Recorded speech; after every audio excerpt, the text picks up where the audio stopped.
नमस्कार माझ्या भावांनो आणि बहिणींनो, माझं नाव प्रवीण ढवळे आणि आचार्य अकॅडमीच्या आचार्य डिजिटल प्लॅटफॉर्मवरून घेऊन येत आहे तुम्हाला 10वी SSC CBSEचा सर्वात महत्त्वाचा चॅप्टर ज्याचं वेटेज सर्वात जास्त आहे. चॅप्टरचं नाव आहे कार्बन अँड इट्स कंपाऊंड. या चॅप्टरचं वेट सर्वात जास्त आहे. आज शूट करतोय आपण पहिला व्हिडिओ. या पहिल्या व्हिडिओच्या माध्यमातून मी तुम्हाला कार्बन कंपाऊंड मधला कोव्हॅलेंट कंपाऊंड, त्याचे टाइप्स आणि वेगवेगळे एक्झाम्पलची प्रॅक्टिस घेणार आहे. तर चला सुरू करूयात आजचं पहिलं वाला लेक्चर. चला सुरू करूयात 3 वाले concept. So electronic shell distribution, valence electron, valency याच्याबद्दल ऐकायला होईल. तर इलेक्ट्रॉनिक शेल डिस्ट्रीब्युशन या वाल्या गोष्टीबद्दल आदरणीय नील बोर सायंटिस्ट या सायंटिस्टने आपल्याला सांगितलं होतं. सो नील बोर सायंटिस्टने एक छोटासा फॉर्म्युला दिला होता. फॉर्म्युल्याचं नाव होतं 2n².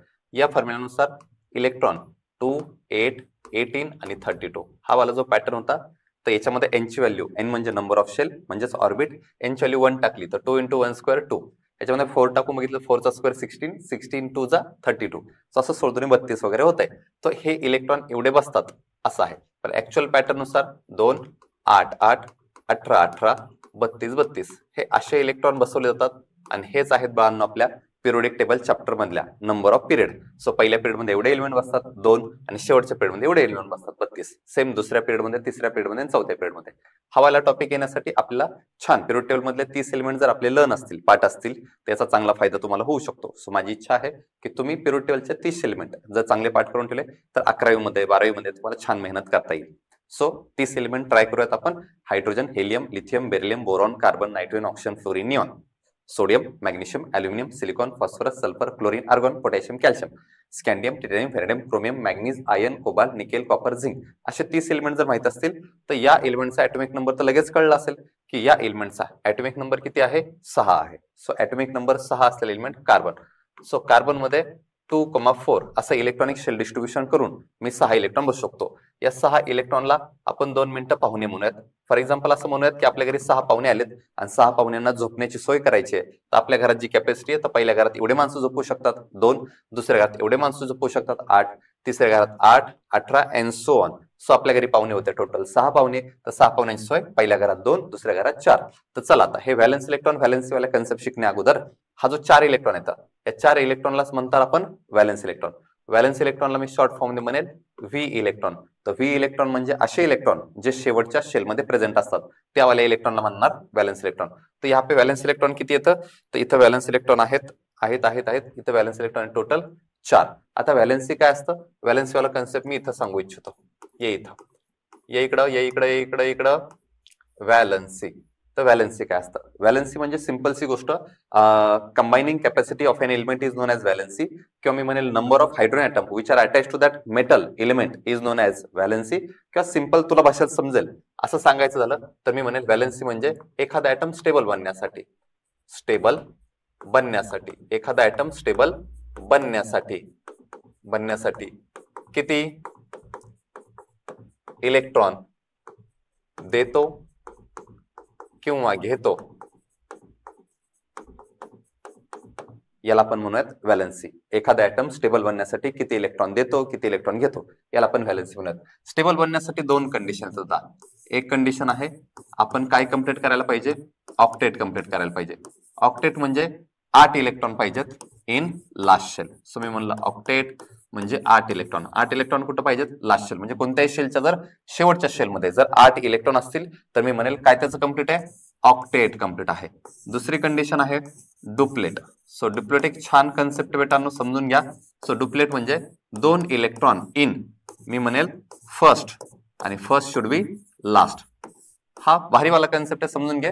डुप्लेट केव्हा कम्प्लीट असेल असं मी म्हणेल, ज्यावेळेस 2 इलेक्ट्रॉन असतील पहिल्या मध्ये आणि पहिलीच कोण असेल, शेवटची असेल. ओके, म्हणजे जी पहिली आहे तीच शेवटची शेल असेल तर आपण म्हणूयात त्यांचं काय कम्प्लीट आहे, डुप्लेट कम्प्लीट आहे. आणि जेव्हाही कुठल्या एलिमेंटचं ऑक्टेट किंवा डुप्लेट कम्प्लीट असतात तेव्हा तो एलिमेंट कोण असतो, स्टेबल असतो. आणि तो स्टेबल बनण्यासाठी त्याने किती इलेक्ट्रॉन दिलेत घेतलेत, that is known as valency. त्याला आपण व्हॅलेन्सी म्हणणार. चल मग कार्बनचा विचार करूयात. तर कार्बन स्टेबल बनण्यासाठी 2-3 गोष्टी करू शकतो. एक, कार्बन हे 4 इलेक्ट्रॉन देऊ शकतो. जर कार्बन हे 4 इलेक्ट्रॉन दिले तर त्याचं काय कम्प्लीट होईल, डुप्लेट, आणि तो स्टेबल बनवू शकतो. दुसरं, कार्बन 4 इलेक्ट्रॉन घेऊ शकतो. कार्बनने 4 इलेक्ट्रॉन घेतले त्याचं काय कम्प्लीट होईल, ऑक्टेट. पण आता देण्या घेण्यामध्ये छोटासा प्रॉब्लेम झालाय. हा कार्बनने जर 4 इलेक्ट्रॉन दिले 4 इलेक्ट्रॉन दिले दिले दिले दिले, त्याच्यामध्ये फार large amount of energy release होते, फार large amount of energy require लागते, त्याच्यामुळे ही गोष्ट करणं कार्बनला पॉसिबल होत नाही, तो 4 इलेक्ट्रॉन देऊ शकत नाही. मग दुसरी गोष्ट, त्यांनी 4 इलेक्ट्रॉन घेतले तर 4 इलेक्ट्रॉन घेतले तर 4 इलेक्ट्रॉन घेतले तर 4 इलेक्ट्रॉन जर त्यांनी घेतले, जर त्यांनी 4 इलेक्ट्रॉन घेतले तर त्याच्याकडे एवढं रिपल्शन होतं की तो 4 इलेक्ट्रॉन घेऊन टोटल 10 इलेक्ट्रॉन सांभाळू शकत नाही. मग ह्या दोन्ही शक्यता होत नसतील, मग कार्बन काय करेल, तर कार्बन तिसरी एक गोष्ट करतो, कार्बन म्युच्युअल अंडरस्टँडिंग करून शेजारच्या एलिमेंट सोबत हे करायला स्टार्ट करतो. काय करतो, म्युच्युअल शेअरिंग करतो. आणि या म्युच्युअल शेअरिंगनी जो एक बॉन्ड बनतो, त्या बॉन्डचं नाव आहे कोव्हॅलंट बॉन्ड. सो ह्या कोव्हॅलंट बॉन्ड जो म्युच्युअल आणि इक्वल शेअरिंगनी बनतो, कोव्हॅलंट बॉन्ड, आपण पुढे जाऊन हा वाला बॉन्ड शिकूयात, कोव्हॅलंट बॉन्ड. तर कार्बन काय करेल, कार्बन 4 इलेक्ट्रॉन देत नाही, कार्बन 4 इलेक्ट्रॉन घेत नाही, मग तो काय करेल, म्युच्युअल शेअरिंग करेल. आणि म्युच्युअल शेअरिंग किती इलेक्ट्रॉनची करेल, 4 इलेक्ट्रॉनची म्युच्युअल शेअरिंग तो करतो आणि मग हा वाला बॉन्ड बनवतो. कोणता बॉन्ड, कोव्हॅलंट बॉन्ड. म्हणून आता इथून पुढे मी म्हणणार, कुणी जर मला विचारलं की कार्बनची व्हॅलेन्सी किती आहे, तर मी म्हणेल 4. कार्बनची व्हॅलेन्सी किती, 4. कार्बनची व्हॅलेन्सी किती, 4. कार्बनची व्हॅलेन्सी किती, 4. सो याद रखना बेटा, कार्बनची व्हॅलेन्सी किती असते, 4. इथून पुढे मी कधी विचारू ना, लगेच असं सांगायचं किती, 4. किती, 4. सो चल इकडे बाळांनो आणि थोडंसं लक्ष दे, समोर बघ, इकडे चल. सो आपण शिकतोय बॉन्डिंग इन कार्बन. कार्बन मध्ये कोणतं बॉन्डिंग होतं हे आत्ताच सांगितलं मी. कोणतं बॉन्डिंग होतं, ज्याचं मी नाव सांगितलं आता, कोव्हॅलंट बॉन्ड. हा वाला कोव्हॅलंट बॉन्ड बनतो. मग हा कोव्हॅलंट बॉन्ड जो बनतो तो कसा बनतो, तर आता जे सांगितलं आपण तीच गोष्ट आपण इथे लिहिण्याचा प्रयत्न करूयात. सो मी लिहिलं mutual and equal sharing of electron. So मी म्हणेल the bond which is form by mutual and equal sharing of electron is known as कोणता bond, covalent bond. Ionic bond वेगळा असतो, मेटॅलिक बॉन्ड वेगळा असतो. या टॉपिक मध्ये कार्बन जो बनवतो तो कुठला बॉन्ड आहे, कोव्हॅलंट बॉन्ड. सो आपण कोव्हॅलंट बॉन्ड शिकतोय. तर चला त्याच्यामधले आपण शिकूयात टाइप्स ऑफ कोव्हॅलंट बॉन्ड. कोणते कोणते टाइप्स येतात, types of covalent bond. So आपण कोव्हॅलंटच्या बॉन्डच्या टाइप कडे चाललोय, कोव्हॅलंट बॉन्डच्या टाइप कडे झालोय. Okay, so types of covalent bond मध्ये मी पहिला सांगेल हा वाला कोव्हॅलंट बॉन्ड जो आपल्या सगळ्यांच्या गरजेचा आहे आणि सगळ्यांनी आपण हा पाळलाच पाहिजे. दुसरा असेल हा वाला बॉन्ड ज्याचं नाव आहे डबल कोव्हॅलंट बॉन्ड. आणि तिसरा असेल बेटांनो हा वाला बॉन्ड ज्याचं नाव आहे ट्रिपल कोव्हॅलंट बॉन्ड. हा आहे डबल कोव्हॅलंट बॉन्ड, हा आहे सिंगल कोव्हॅलंट बॉन्ड. ओके, तुमच्या सगळ्यांच्या आवडीचा सिंगल कोव्हॅलंट बॉन्ड असेल ना, हो की नाही. सो सिंगल हा वाला शब्द फार इम्पॉर्टंट आहे. सो सिंगल, डबल, ट्रिपल नाही, कोणताही आवडीचा असू शकतो कुणाच्या. सिंगल कोव्हॅलंट बॉन्ड बनवायचा प्रयत्न करूयात. त्याच्या अगोदर शेअरिंग दाखवतो. सो या इकडे एक minute. So types of covalent bond, types of covalent bond हा वाला पॅटर्न मी इथं पुढे आणतोय. सो मी जो शेअरिंगनी बनलेला बॉन्ड तो बॉन्ड दाखवण्याचा प्रयत्न करतो. कार्बनचा ऍटॉमिक नंबर होता 6, 2,4. हा किती इलेक्ट्रॉन शेअर करणार आहे, 4 इलेक्ट्रॉन शेअर करणार आहे. हा 4 इलेक्ट्रॉन शेअर करणार आहे. मग चला 4 इलेक्ट्रॉन तो कुणाकडनं घेईल, असा ऍटम कडनं घेईल ज्याच्याकडे एखादा इलेक्ट्रॉन असेल आणि 4 बॉन्ड बनवू शकतात. सो मी घेतला हा वाला कार्बन आणि कार्बनकडे टोटल व्हॅलेन्स इलेक्ट्रॉन किती येतं, 4. सो मी हा काढला 1 इलेक्ट्रॉन, हा दुसरा इलेक्ट्रॉन, हा तिसरा इलेक्ट्रॉन आणि हा चौथा इलेक्ट्रॉन. हे झाले टोटल कार्बनचे 4 इलेक्ट्रॉन. मग मी आता पुढे गेलो, आम्ही म्हणलं कार्बन सोबत सध्या कोण आहे, एक वेगळा एलिमेंट घेतो ज्याचं नाव सपोज मी म्हणलं हा आहे हायड्रोजन. आणि हायड्रोजन कडे एक व्हॅलेन्स इलेक्ट्रॉन आहे, दुसरा आहे हायड्रोजन आणि हायड्रोजन कडे आहे एक व्हॅलेन्स इलेक्ट्रॉन. इथं आहे हायड्रोजन ॲटम, याच्याकडे एक व्हॅलेन्स इलेक्ट्रॉन आणि यहाँ पे भी है हायड्रोजन आणि याच्याकडे एक व्हॅलेन्स इलेक्ट्रॉन. आता मी म्हणलो हे जे मी काय डॉट डॉट वाली डायग्राम करतोय, या डॉट डॉट वाल्या डायग्रामला आम्ही म्हणतो, यहाँ पे मैं लिखता बेटा, इसको मैं बोलते हैं हम लोग इलेक्ट्रॉनिक डॉट वालं स्ट्रक्चर. कसलं स्ट्रक्चर, इलेक्ट्रॉनिक डॉट स्ट्रक्चर. तो इलेक्ट्रॉनिक डॉट स्ट्रक्चर दाखवण्याचा प्रयत्न करतो. So electronic dot structure. चला आता सध्या कुणी जर विचारलं की कार्बनकडे टोटल व्हॅलेन्स इलेक्ट्रॉन किती आहेत, तर मी सांगेल 4. कुणी विचारलं या हायड्रोजनकडे किती व्हॅलेन्स इलेक्ट्रॉन, तर मी सांगेल 1. मग चला स्टेबल बनवण्याचा प्रयत्न करूयात. पहिल्यांदा आपण हायड्रोजनचं डुप्लेट पूर्ण करूयात आणि कार्बनचं ऑक्टेट पूर्ण करूयात. तर हायड्रोजनच्या डुप्लेटची बारी. तो इथून मी आता गोष्ट केली आणि मी ट्राय केलं की चलो हायड्रोजनला स्टेबल करून टाकू. आता जो मी रेड सर्कल केलाय त्या रेड सर्कलच्या आतमध्ये बघा हायड्रोजनकडे किती इलेक्ट्रॉन झाले, 2 इलेक्ट्रॉन झाले. म्हणजे कार्बनकडे 2 इलेक्ट्रॉन आले, त्याचं डुप्लेट पूर्ण झालं, कार्बन स्टेबल झाला, सॉरी हायड्रोजन स्टेबल झाला. यहाँ पे इथं बघा, इथं बघा, इथं बघा, इथं पण कोण स्टेबल झाला, हायड्रोजन स्टेबल झाला. इथं पण कोण स्टेबल झाला, हायड्रोजन स्टेबल झाला. इथं पण कोण स्टेबल झाला, हायड्रोजन स्टेबल झाला. आता जर तुम्ही मला सांगाल, मी आता विचारलं कार्बनकडे किती सध्या व्हॅलेन्स इलेक्ट्रॉन आहेत, तर कार्बनकडे इलेक्ट्रॉन किती टोटल 4च आहेत. 8 म्हणू नका, अजून कार्बननी शेअरिंग केलेलं नाहीये. आता जे गोल गोल दिसत आहेत ते हे जे सगळे इलेक्ट्रॉन कुणाचे झाले, हायड्रोजनचे झाले. चला आता कार्बन ट्राय करेल, तर कार्बन इथून इथून इथून इथून इथून एक सर्कल काढतो मी. आता या सर्कलच्या आतमधले सगळे इलेक्ट्रॉन हे कुणाचे असतील, कार्बनचे. मला वाटतं थोडंसं चुकलं आपलं. सो इथून काढलं, इथून काढलं, इथून खालनं घेऊयात. Done done done done done. Okay, आता सगळ्यांनी बघा बाळांनो, जो आपला हायड्रोजन आहे या हायड्रोजनकडे 2 इलेक्ट्रॉन झाले आणि त्यांनी काय कंप्लीट केलंय, डुप्लेट कंप्लीट केलं, तो स्टेबल झालाय. हा जो आपला कार्बन आहे या कार्बनकडे किती इलेक्ट्रॉन आलेले तर 8 इलेक्ट्रॉन आलेत आणि त्याचं काय कंप्लीट झालंय, ऑक्टेट कंप्लीट झालंय. म्हणजे आता हायड्रोजन आणि कार्बन हे दोन्ही स्टेबल झाले, दोघांचे ऑक्टेट, याचं ऑक्टेट आणि याचं डुप्लेट पूर्ण झालं. आता जर कोणी विचारलं की कार्बनने किती बॉन्ड बनवलेत, तर इथं जो कार्बन आहे त्या कार्बनने 1 2 3 4, तर ह्या कार्बननी हायड्रोजन सोबत इथं एक हायड्रोजन आहे, इथं एक हायड्रोजन आहे, इथं एक हायड्रोजन आहे आणि इथं एक हायड्रोजन आहे. सो टोटल किती बॉन्ड बनवलेत, 4 बॉन्ड बनवलेत. सो इथून पुढे कुणी विचारलं की कार्बननी किती इलेक्ट्रॉनचं शेअरिंग केलेलं आहे, तर कार्बनचे हे 4 इलेक्ट्रॉन आणि हे 4 इलेक्ट्रॉन. सो टोटल शेअरिंग झालेले इलेक्ट्रॉन मी इथं लिहितो बेटा तुझ्यासाठी.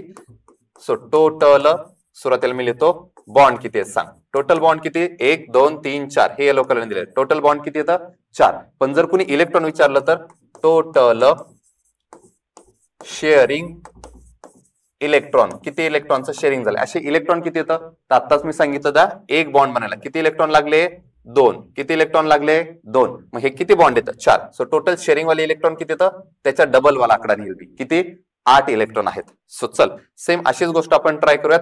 आता हे जे काही बॉन्ड आहेत टाइप्स ऑफ कोव्हॅलेंट बॉन्ड मध्ये single covalent bond, double covalent bond आणि ट्रिपल कोव्हॅलेंट बॉन्ड दाखवण्याचा प्रयत्न करतो. सिंगल कोव्हॅलेंट बॉन्डचं बेस्ट एक्झाम्पल आहे, इथं लिहितो मी, एक्झाम्पल आहे H2 यानी हायड्रोजन. डबल कोव्हॅलेंट बॉन्डचं एक्झाम्पल आहे O2 त्यानी ऑक्सिजन आणि ट्रिपल कोव्हॅलेंट बॉन्डचं एक्झाम्पल आहे N2 दॅट इज नायट्रोजन. मग आता ही गोष्ट हायड्रोजनचा बॉन्ड कसा बनतो, तर हायड्रोजन आणि दुसरा हायड्रोजन मध्ये कोणता बॉन्ड बनणार आहे, सिंगल. ऑक्सिजन मध्ये कोणता बॉन्ड बनणार आहे, डबल. आणि नायट्रोजन मध्ये कोणता बॉन्ड बनणार आहे, त्याला ट्रिपल.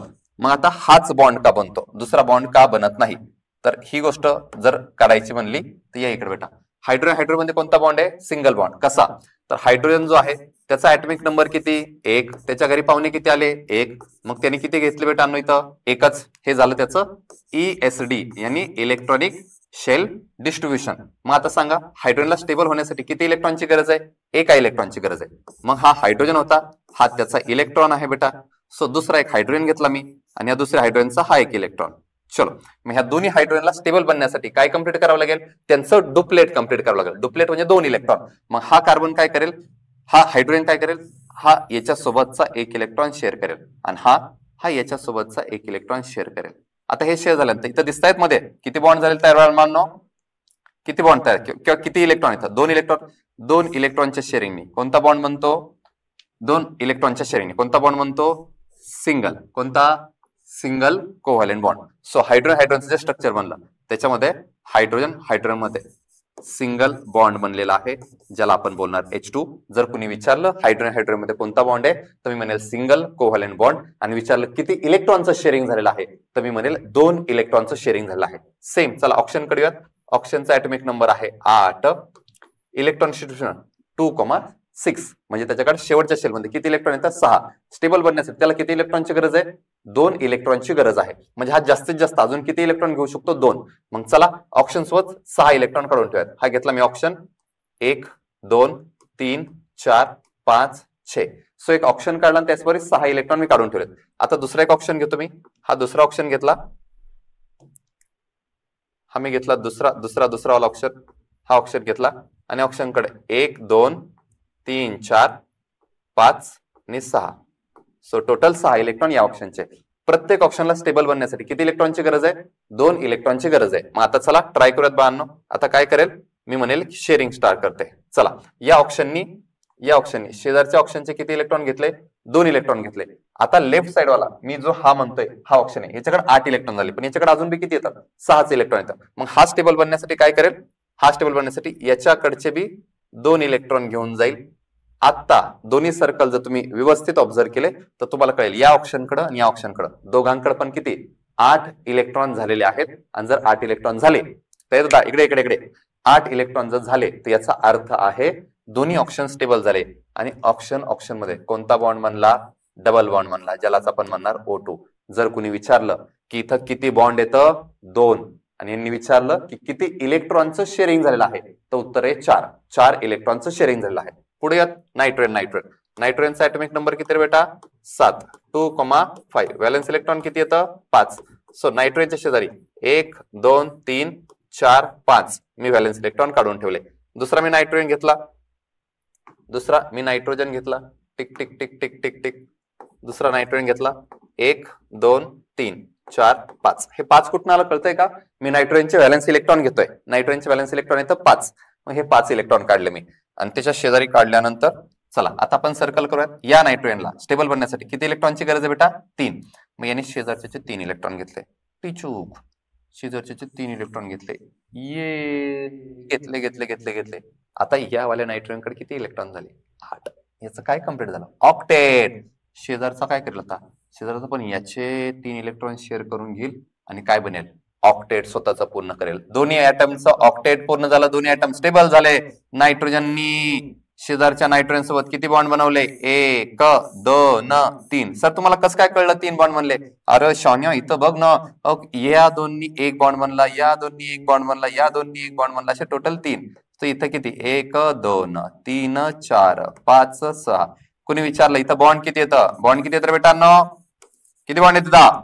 3. आणि कुणी विचारलं की बॉन्ड झालेले इलेक्ट्रॉन किती येतं? बॉन्डेड इलेक्ट्रॉन किती येतं? तर त्याच्या डबल आहे बेटा. 3 बॉन्ड म्हणजे 6 इलेक्ट्रॉन येतं.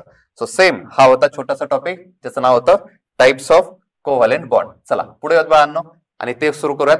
Versatile nature of carbon. So पुढचा टॉपिक आहे व्हर्सटाईल नेचर ऑफ कार्बन. याच्यामध्ये कॅटेनेशन शिकायचंय. व्हर्सटाईलला जनरली मी या व्हर्सटाईल शब्दाचा अर्थ ऑलराऊंडर वगैरे घेतो.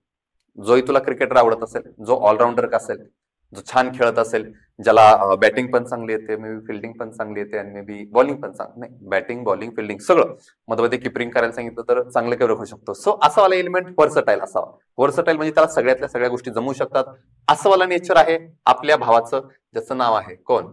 कार्बन. सो कार्बनचं नेचर कसं आहे? व्हर्सटाईल. आणि कार्बनचं नेचर व्हर्सटाईल बनण्यासाठी, त्याला ऑलराऊंडर बनण्यासाठी 2 प्रॉपर्टी ह्या फार कारणीभूत येतं. एका प्रॉपर्टीचं नाव बेटानो कॅटेनेशन आणि दुसरी प्रॉपर्टी आहे टेट्राव्हॅलन्सी, जी आपण आलताच पाठीमागे शिकलो. आणि ती म्हणजे मी विचारलं कार्बनला टोटल बॉन्ड किती असं जर विचारलं तर कार्बनला टोटल बॉन्ड किती होता? किती किती किती किती? कार्बनचे बॉन्ड कुठे गेले? इथं होता. चलो कार्बनचे टोटल बॉन्ड किती? 4. सो हा टेट्राव्हॅलन्सी वाला कन्सेप्ट जो आहे तो कार्बनला व्हर्सटाईल बनवतो. सो आपण कुठं होतो? इथं होतो. चलो कॅटेनेशन पे आते. सो कॅटेनेशन म्हणजे काय असतं? तर कॅटेनेशन म्हणजे self linking ability. Self linking ability is known as catenation. आणि ही सेल्फ लिंकिंग ॲबिलिटी करून काय करतात ते बनवतात एक लॉंग स्ट्रक्चर बनवतात. हे सेल्फ लिंकिंग ॲबिलिटीने एक लॉंग स्ट्रक्चर बनवतात. त्या वाल्या कन्सेप्टला म्हणतात कॅटेनेशन. फॉर एक्झाम्पल बाळांनो इकडे इकडे इकडे लक्ष द्या. मी म्हणलं हायड्रोजननी किती हायड्रोजन सोबत बॉन्ड बनवला? एकाच. मी म्हणलं जर फॉस्फरसने किती बॉन्ड बनवेल तर फॉस्फरस P4 बनतो बाळांनो. सल्फर कसा बनवू शकतो? एसेट. म्हणजे जे कॅटेनेशन आहे म्हणजे स्वतःसोबतच बॉन्ड तयार करण्याची जी ॲबिलिटी आहे ती हायड्रोजनकडे पण आहे. पण हायड्रोजन किती सोबत बॉन्ड बनवू शकतो? एका हायड्रोजन सोबत बॉन्ड बनवू शकतो. ऑक्सिजन किती ऑक्सिजन सोबत बॉन्ड बनवू शकतो? एका ऑक्सिजन सोबत. नायट्रोजन किती? एकाच नायट्रोजन सोबत. फॉस्फरस किती? जास्तीत जास्त 4. सल्फर किती? जास्तीत जास्त 8. म्हणजे ही कॅटेनेशन प्रॉपर्टी सगळ्यांमध्ये आहे. पण आपला जो भाई आहे का, आपल्या भाईचा खॉपच अलग आहे. आपल्या भाईकडे जी ॲबिलिटी आहे कॅटेनेशन करण्याची, मालिका बंधन करण्याची, स्वतःसोबतच बॉन्ड बनवण्याची, ही ॲबिलिटी एवढी जास्त आहे की आपला भाई आता बघा बॉन्ड करायला सुरुवात केली ना, कार्बन समोर कार्बन, खाली पण कार्बन, साईडला कार्बन, याच्या खाली पण कार्बन, वरती कार्बन, इकडे कार्बन. म्हणजे बाळांनो जर तुला या कॅटेनेशन बद्दल सांगायचं म्हणलं तर कार्बन हा एलिमेंट इनफायनाईट नंबर सोबत, इनफायनाईट नंबर वाल्या कार्बन सोबत आपला बॉन्ड बनवू शकतो. मग याच्याकडे जी सेल्फ लिंकिंग ॲबिलिटी ना, स्वतःसोबतच बॉन्ड तयार करायचा आणि भलं मोठं स्ट्रक्चर तयार करायचं, या ॲबिलिटीला बोलतात काय? कॅटेनेशन. सो मी कॅटेनेशनच्या डेफिनेशन परत एकदा बोलेल. Self linking ability to form a single large structure is known as catenation. Catenation सर्वांकडे असतं, हायड्रोजनकडे नाही का? आहे, पण त्यांचं कॅटेनेशन फार छोटं आहे. कार्बनचं जे कॅटेनेशन आहे ते फार मोठं आहे आणि कार्बन कितीही बॉन्ड बनवू शकतो बेटा. सो ही आहे सेल्फ लिंकिंग ॲबिलिटी. याच्यामुळे आपला कार्बन भाऊ जो म्हणतो तो म्हणतो व्हर्सटाईल बेटांना. चला पुढे येऊयात आणि पुढे गोष्ट सांगूयात, allotropes of carbon. So allotropes of carbon शिकताना पहिला टॉपिक आपल्याला हा शिकावा लागेल, त्याचं नाव आहे ॲलोट्रॉपी. तर ॲलोट्रॉपी काय असतं? ॲलोट्रॉपी म्हणजे the phenomenon of existing of element in 2 or more form which have different physical property but identical chemical properties is known as allotrope, and this property, this phenomenon is known as allotrope. बाळांनो आता समजून घ्या. मी म्हणलं विचार करा 2 मिनिटं. माझी जी ही आहे का चित्रकला जी आहे का, ती चित्रकला फार छान आहे. सो थोडंसं लक्ष दे. मी म्हणलं की 2 मिनिटं विचार कर की हे पप्पा आहेत. ओके, सो पप्पा वाटतायत छान. ओके, तर हे पप्पा आहेत. ओके, आणि या पप्पांना 3 मुलं आहेत. ओके, सो मी म्हणलं हे 3 मुलं आहेत. हा एक आहे, हा दुसरा आहे आणि हा तिसरा आहे. टिक टिक टिक टिक, हे 3 लेकर आहेत. याचं नाव आहे, हा आहे थोरला, थोरला, हा थोरला आहे. ओके, हा कोण आहे बेटांनो? हा मधवा आहे. ओके, आणि हा कोण आहे? हा धाकला आहे. ओके, सो हे जे पप्पा आहे त्या पप्पांना 3 पोरं आहेत. सो एक थोरला आहे, एक मधवा आहे आणि एक धाकला आहे, असे 3 मुलं आहेत. मग मला सांगा 2 मिनिटं बाळांनो, हे जे पप्पा असतील हे पप्पा काय म्हणत असतील? हे पप्पा म्हणत असतील का की तीनों की रगों में मेरा एक खून दौड़ रहा, म्हणजे हे तिन्ही जे एलिमेंट आहेत हे किंवा हे तिन्ही जी पोरं आहेत ती कोणाची येतं? मॉमजीच पोरं येतं. ह्या तिघं दिसायला सेम पप्पांसारखी नसतील, पप्पांसारखी नसतील, पण पप्पांचंच रक्त त्यांच्यामध्ये असेल, पप्पांच्याच सारख्या प्रॉपर्टी त्यांच्यामध्ये असतील, पण दिसायला वेगवेगळे असू शकतात. आपण आणि आपले आई वडील एक्झॅक्टली सेम दिसतो का? नाही, काही ना काहीतरी फरक असतो बेटांनो. म्हणजे दिसणं वाली गोष्ट म्हणजे मी म्हणेल ही वाली प्रॉपर्टी. कोणती? Physical property. तर या मुलांची आणि आपल्या आई वडिलांची जी प्रॉपर्टी आहे दिसायला सेम असतील का? नाही नाही, काहीतरी बदल असेल. म्हणून मला डिफरंट फिजिकल प्रॉपर्टी, दिसणं वेगळं असू शकतं, पण बाळांनो काय? Identical chemical properties. मतलब पापा का ही खून तीनों बच्चों की रगों में दौड़ रहा, म्हणजे मी म्हणलं आयडेंटिकल केमिकल प्रॉपर्टीज. आणि हेच येतं, यांचेच वेगवेगळे 3 रूप येतं. सेम वाला टॉपिक आपण घेणार बाळांनो. आपला जो माणूस आहे, आपला जो फेवरेट एलिमेंट आहे ज्याचं नाव काय आहे? कार्बन. आपला फेवरेट एलिमेंट जो आहे ज्याचं नाव आहे कार्बन. सो हा जो कार्बन आहे या कार्बनचेही 3 ॲलोट्रॉप्स बनतात, 3 ॲलोट्रॉप्स बनतात. आणि हे 3 ॲलोट्रॉप्सची नावं तुम्हाला माहित असतील 100%. 3 पहिला कोण बेटांनो? जो डी वरून सुरू होतो, दुसरा जो आहे तो जी वरून सुरू होतो आणि तिसरा जो आहे तो एफ वरून सुरू करतो. नाव तुम्ही गेस करू शकता. मला माहिती आहे 100% तुला ह्या गोष्टी येत असणार. सो चला बाळांनो, ते 3 माणसांची जे नाव आहेत, एक आहे डायमंड, दुसरा आहे ग्राफाइट आणि तिसरा आहे फुलेरिन. ज्याच फुलेरिनला आम्ही म्हणतो बकमिनिस्टर फुलेरिन असंही बोललं जातं. तो डायमंड आणि ग्राफाइट या दोघांमध्ये छोटीशी कंपॅरिझन करून दाखवूयात. हे सगळेची सगळी माणसं ज्यांना डायमंड असेल, ग्राफाइट असेल, फुलेरिन असेल, ही तिन्ही माणसं हे कार्बनचेच बनलेले आहेत. हे कार्बनचेच ॲटम बेटांनो. सो चला, ॲटम बॉन्डेड, त्याच्यानंतर स्ट्रक्चर कसं असतं, कंडक्टर आणि यूज रेन. सो अशी वाली गोष्ट ग्राफाइट बद्दल, डायमंड बद्दल आपण सांगण्याचा प्रयत्न करूयात. कारण डायमंड मध्ये जो कार्बन असतो, डायमंड मध्ये जो कार्बन आहे तो एका कार्बनला 1, 2, 3, 4. मी बाळांनो आपला हा वाला कार्बनला तुम्ही टार्गेट पकडा. मला सांगा एक कार्बन किती कार्बनला अटॅच झालाय? 4 कार्बनला अटॅच झाला. एक कार्बन किती कार्बनला अटॅच झालाय? 4 कार्बनला.